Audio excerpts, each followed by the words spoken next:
you down in the front row.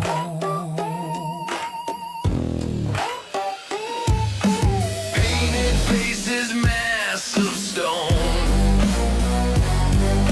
A hollow laugh that chills the bone. Puppets dangle strings unseen.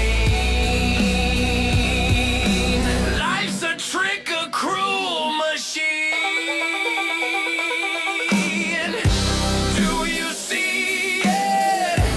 Do you feel it? Or just believe it?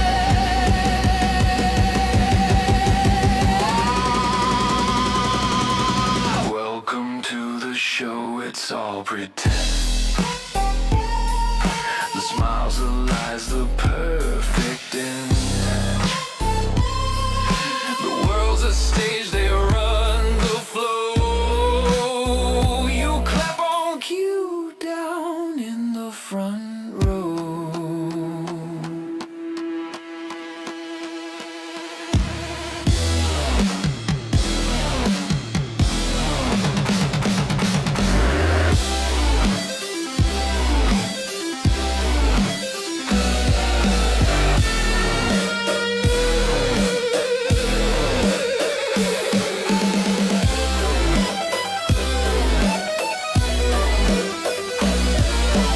Round and round the carousel, the twisted tune you know too well. Spinning faster, no escape. The curtain falls a final shade.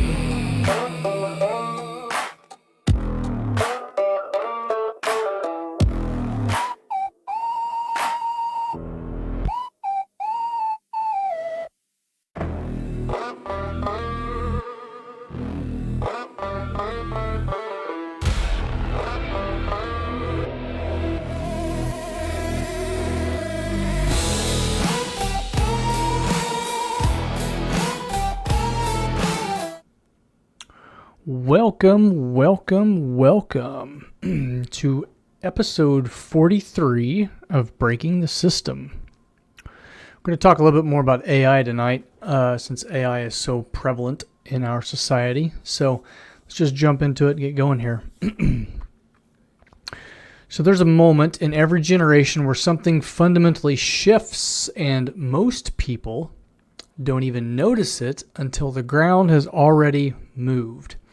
It's not because we're blind, it's because it doesn't feel like a crisis at the time. It feels convenient. That's a word we're going to use a lot tonight, convenient. In 1900, most Americans worked with their hands, and by 1950, machines were doing the heavy lifting. Did we panic? No. We adapted. And in 1995, the internet quietly crept into our spare rooms, and by 2005, it was in our pockets. Again, no collapse, just a slow adjustment to a new reality. But this time, this is different. The past changes replaced our muscles, then they replaced our location. But this one starts to replace the way that we could potentially think. And history warns us, when a society outsources a core human function, it doesn't just change the economy, it changes the person. Could be by design. Think about that. It changes how we behave, how we understand the world, and what we're even capable of doing without a screen in front of us. And usually we don't realize that we've traded away until the deal has already been done. So let's talk about the pattern that we've seen before, because we like to throw a little bit of history in here as well. Let's go back, way back, before the silicon chips. Look at the Industrial Revolution. Before the factory, a craftsman understood the whole process. They saw the start and they saw the finished product. Then came specialization. One person turns a bolt, Another cuts the wood, and productivity went through the roof, and the world got richer. But there was a hidden tax. We lost the big picture, quotes. Workers stopped knowing how the system worked. They only knew their tiny corner of it. Economists call that progress, but historians see it as dependency, right? Because if you're just a cog in the machine, you are dependent on all the other cogs in the machine. So in essence, if you wanted to build something by hand, that craft is gone, and you would have to rely on every other person that's cutting the wood, that's putting the nail in, that's painting the boards, that's whatever it is, right? You have to rely on so many other people. And so you become dependent on that new system.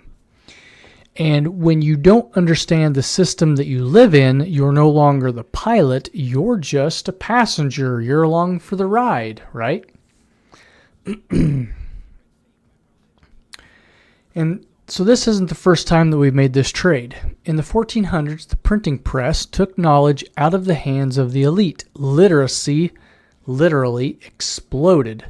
But so did chaos, misinformation, religious wars, and it all happened because information moved faster than our ability to vet it. Sound eerily similar? And by the late 1800s, electricity entered the home. We stopped understanding how light was made. We just flipped a switch. We traded understanding for trust, and trusting that every time we flip the switch, electricity will just be there, right? It's pretty convenient, right? It's awesome. And then came the internet. It was supposed to be the grand equalizer, infinite knowledge, but look at us now. We have all the information in the world at our fingertips, yet we've lost a shared, connected reality. Reality for so many people is so fragmented because of the internet, because of the one thing that was supposed to bring us together, right? We're even further apart than we've ever been. So let's now look where we are today. AI isn't some brand new alien invasion. We've talked about this in recent podcasts. It's just the next step in the long pattern. But the math has changed. The speed in what should be keeping you up at night. The internet took about 7 years to reach 100 million users, right? That's quite a long time, 7 years. What about the smartphone? Well, it reached about 100 million users in about 5 to 6 years. Once again, pretty good timeline, right? Now let's look at something like ChatGPT. They hit this in literally months, okay? So companies aren't just adopting this because they're curious. They're doing it because of the bottom line, which is efficiency. Cutting costs while cranking out more proverbial stuff, right? Especially in the United States, we consume stuff. So much stuff, right? So let's crank it out. Goldman & Sachs estimate that 300 million jobs could be reshaped or compressed by this. And so this isn't a fringe theory from a sci-fi novel. It's coming from the center of our financial system, right? Goldman & Sachs are very important in the markets, in investing, right? So think about that. 300 million jobs could eventually be changed, reshaped, compressed, no longer needed, right? That is a lot. That is a lot of jobs, okay? So let's look at the real time. Where does it become personal? And so this isn't coming soon. It's happening in the buildings that you drive past every day. Like literally as we are talking right now, as we're going to work, as we're commuting, as we're doing all of the things in our daily lives, this stuff is taking place right now, right beside us, underneath our nose. So first, let's look at IBM. In 2023, they didn't just hit an automation. they hit a hiring freeze. Their CEO basically admitted that 30% of their back office roles, which would be like HR, admin, data work, could be handled by AI. So these aren't safe office jobs people went to college for. And it didn't start with a loud announcement. It started with silence. Doors just stopped opening. They just stopped hiring for these people. Then let's look at Klarna. They integrated AI into their customer support, and suddenly the machine was doing the work of 700 full-time agents. Same output, less cost, no burnout. It's awesome for the company, but how is it awesome for us workers? Okay, 700 people out of a job. Once a company proves that that model works, they're never going to go back. And one reason is because they can't. They can't go back on it, right? It's happening with Duolingo, where they're moving away from human translators. It happened in Hollywood during the strikes. Writers weren't asking if AI would be used. They were fighting for the right to still exist in the credits.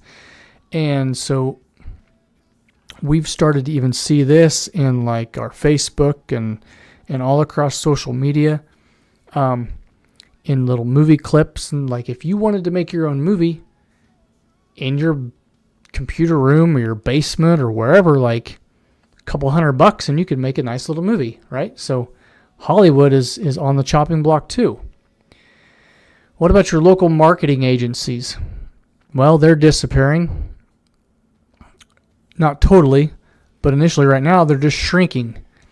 Where you used to need a team of 5, now you have one person prompting a machine. One person doing the work of 5, while the other 4 are left wondering where the entry-level jobs went. Boom, they're gone. They're no longer around, right? Every past revolution replaced something outside of us. The tractor replaced the horse. The factory replaced the arm. But AI, it's touching our cognition, our brains.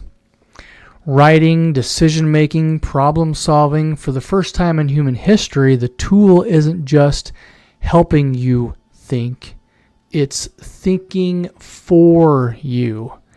And because it's easier, because it's faster, we are embracing it with what? Open arms. Come here, AI. Come join us. We love you. We gave up maps for GPS. We gave up mental math for calculators. We gave up memory for Google. And now we're starting to give up the process of thinking itself. And that's pretty damn scary. And the thing about history doesn't tell you to stop. It just tells you what gets lost. Or we see many, many years down the road what's been lost. When factories rose, craftsmanship died. When the internet rose, attention spans, well, they crumbled. So what happens to us when thinking becomes something we outsource to a server in a warehouse? And that's really important because think about all the stuff that we currently don't know about history. And think about who wrote the history book and what has been included and what hasn't been included in those history books. And with AI, that's going to become so much more prevalent in that somebody somewhere just going to say, hey, AI, write me a book on this. And it's going to take the topics that it knows. It's going to take the topics that it think is prevalent to that culture or that time period or that society. And it's going to leave out some of the most important things, like who built the pyramids? When was the Great Wall of China built? How grand was the Hanging Gardens of Babylon? Right? All of those things that we don't know about history, that's going to become so much more extrapolated in the future based off what AI is telling us and showing us to put into context, into words. Okay? And so it won't look like a collapse. It'll look like fewer jobs for the next generation, which it already is. It'll look like more assisted work, like AI is helping me do this. It'll look like a deep, quiet reliance on systems that almost nobody actually understands, and it will feel normal. And that is exactly what makes it so powerful. And the other thing that we have to talk about with AI is that last part that I just talked about. Systems that almost nobody actually understands. How many of us out there know how to code and build AI? Probably not very many. Most of us know how to put in an input to get the output that we want from AI. But what we are losing, or what we will understand, is how that AI actually works. And so, like, this is something that Elon Musk has been talking about for a while now, in that you're going to give the keys of the kingdom to the person that is building the AI. And by that, I mean, is the AI more right-wing thinking? Is the AI more left-wing thinking? Is the AI that we're building more down the middle and has everybody included in the picture? And we need to understand that. We need to understand how that AI model is wrote, how it thinks, how it works, how it pulls in all of the information. And for a lot of us, we don't understand that. We already don't understand that. And so, like, think about it even as little as 5 years or 10 years from now, because AI is really just in the blossoming stage, right? Think of it as a flower, and the flower is just now starting to spruce forth from the earth. And as that flower blooms and blossoms and grows and becomes the nectar that all the birds are going to drink out of, right? All of us birds are going to drink from this nectar of the AI flower. We won't understand who planted the flower. How does the flower grow? How do we make a new flower, right? And that's the scary part, in that once we start taking away critical thinking and all of the processes that go along with it, and we have AI do everything for us, the future looks pretty damn bleak. Okay? We're basically putting all of our eggs in one basket, and that basket is tied to a rocket ship going 100,000 miles an hour, and they're all going to get scrambled. So every generation thinks they're the masters of the tools that they build, and for a while they are, until the tool itself becomes the system, and the system becomes a dependency, and the dependency becomes invisible. And that's where we're standing, not at the end, but at the moment where the shift becomes irreversible.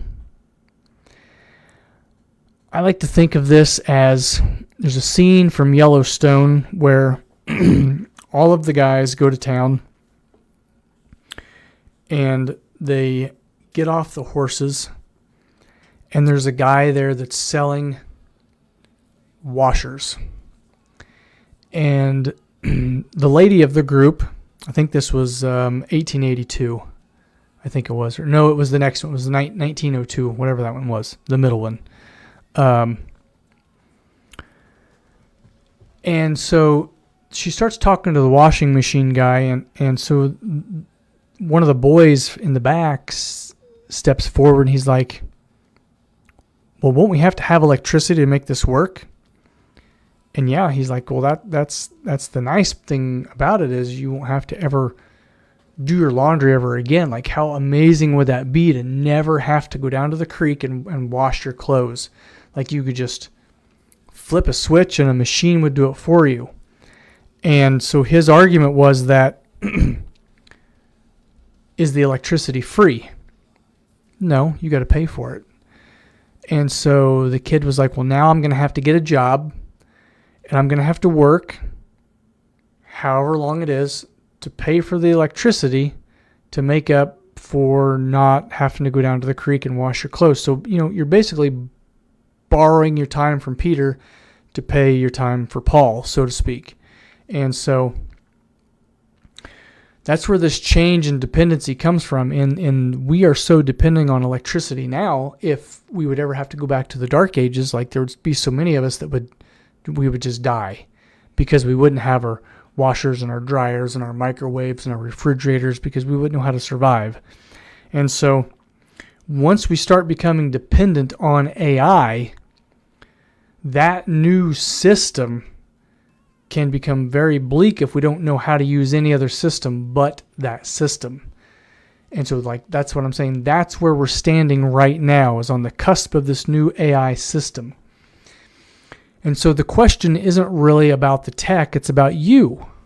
It's about you. When the world around you gets smarter and faster, will you grow with it? Will you? Will you know how to use AI? Will you know all of the ins and outs of AI?